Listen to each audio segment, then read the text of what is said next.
എനിക്ക് പറയാനുള്ള രണ്ട് കാര്യങ്ങളേ ഉള്ളൂ.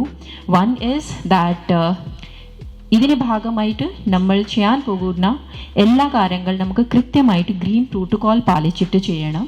പിന്നീട് രണ്ടാമത്തെ കാര്യം, so it is going to be a big event with the participation of large number of people. Therefore, close coordination of all the departments is extremely essential. നമ്മളെ സംബന്ധിച്ച് ഒരു ചരിത്ര മുഹൂർത്തമാണ്.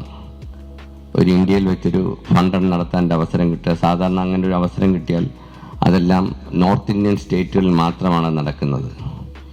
അപ്പോൾ അതിൽ നിന്ന് വ്യത്യസ്തമായി കേരളത്തിലേക്ക് അത് അനുവദിച്ചു കിട്ടുക, അത് നടത്താൻ നമുക്കൊരു ഭാഗ്യമുണ്ടാവുക.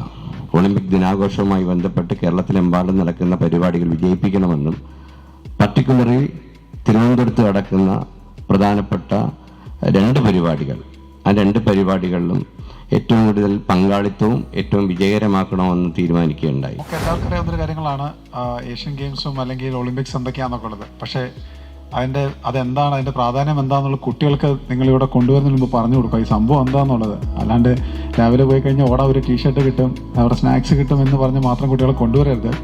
ഈ സ്പോർട്സ് എത്രത്തോളം ഇമ്പോർട്ടൻ്റ് ആണ്, അല്ലെങ്കിൽ ഏഷ്യൻ ഗെയിംസ് എത്രത്തോളം ഇമ്പോർട്ടൻ്റ് ആണ്, ഏഷ്യൻ ഗെയിംസിലൂടെ ഒളിമ്പിക്സിൽ എത്താൻ പറ്റും, അല്ലെങ്കിൽ ഏഷ്യൻ ഗെയിംസിൻ്റെ മെഡലിന് എത്രത്തോളം വാല്യൂ ഉണ്ട് എന്നുള്ള കാര്യങ്ങൾ അവർ പറഞ്ഞ് മനസ്സിലാക്കുക. ഓട്ടോമാറ്റിക്കലി കുട്ടികൾക്ക് എന്തിനാണ് ഇത് ചെയ്യുന്നതെന്ന് മനസ്സിലാക്കി കഴിഞ്ഞാലാണ് ഇതിലേക്ക് പാർട്ടിസിപ്പേറ്റ് ചെയ്യാനും അല്ലെങ്കിൽ ഇതിൽ വന്ന് ഇൻവോൾവ് ചെയ്യാനും അവർക്കൊരു മാനസികമായിട്ടൊരു സന്തോഷം ഉണ്ടാവുകയുള്ളൂ.